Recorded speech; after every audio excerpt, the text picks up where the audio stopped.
Welcome, friends, to the children's story of Possum Magic. Once upon a time, in the middle of Australia, there lived two possums, Grandma Poss and Little Hush. But Grandma Poss wasn't just any possum. She made bush magic. Now that's magic. But one day, Grandma Poss did her most magical trick of all. She made Hush invisible. It was a bright and sunny morning in the Australian bush. The birds were chirping and the air was filled with the scent of eucalyptus. Grandma Poss, with her twinkling eyes and mischievous smile, decided it was time to show Hush something truly extraordinary. She had been practicing her magic for years, and today she felt confident enough to perform her most astonishing spell yet.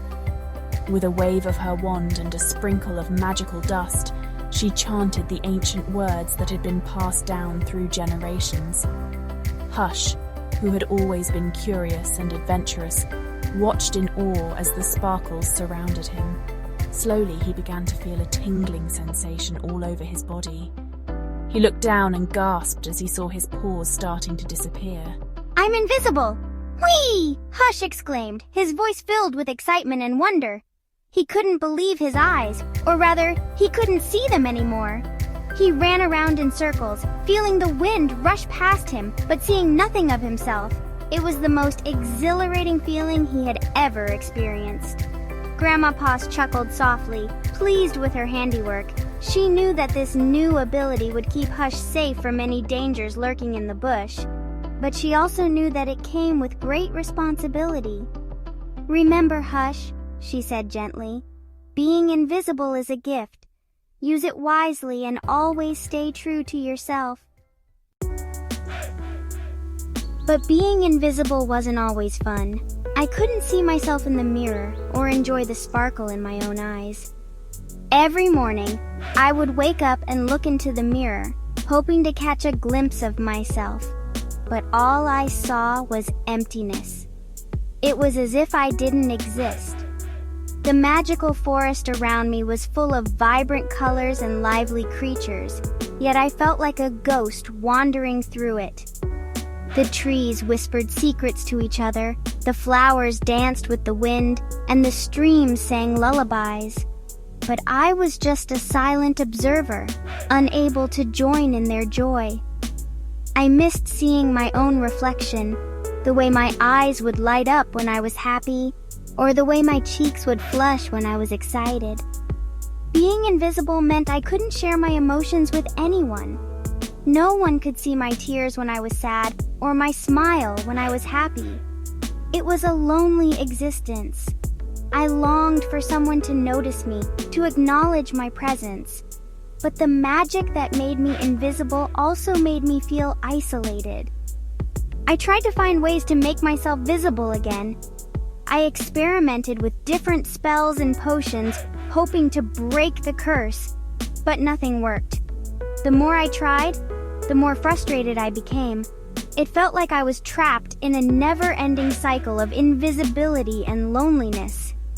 Despite the sadness, I never gave up hope. I believed that one day, I would find a way to be seen again. Until then, I continued to explore the magical forest, searching for answers, and holding on to the hope that I would one day be visible to the world. We'll find the magic to bring you back, I promise. Grandma always said that the land of Australia held secrets, ancient and powerful. She believed that somewhere, hidden in the vast landscapes, there was a special kind of magic that could heal and restore. As children, we would sit by her feet, listening to her tales of enchanted forests, mystical creatures, and the legendary magic food that could bring back lost loved ones. Her stories were filled with hope and wonder, and they became a part of our dreams and aspirations. And so they travelled far and wide across Australia in search of the right magic food.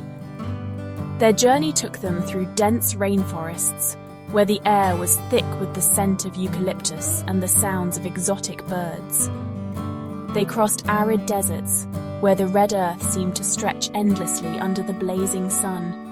They climbed rugged mountains, their peaks shrouded in mist, and explored hidden valleys that seemed untouched by time. Along the way, they met wise elders who shared ancient wisdom and friendly locals who offered guidance and support. Each step of their journey was filled with challenges and discoveries, but their determination never wavered. They knew that somewhere in this vast and beautiful land, the magic they sought was waiting to be found. And with every sunset that painted the sky in hues of orange and pink, they felt a renewed sense of hope and purpose. The promise they made to their beloved grandma kept them going, and they were determined to honour her memory by finding the magic that could bring her back. In Adelaide, Hush ate a lamington. Yum, but still invisible. In Melbourne, she had a Vegemite sandwich. Ooh, salty. In Sydney, she nibbled an Anzac biscuit. Am I visible yet? Finally, in Brisbane, Hush tried a pavlova. Look, my tail, I see it. Bit by bit, Hush came back. No more invisible tricks, my darling. I love being me and being seen. And from that day on, Hush was visible, joyful, and full of magic of her own. Good night, little possums. Dream sweet, magical dreams, and don't forget to subscribe.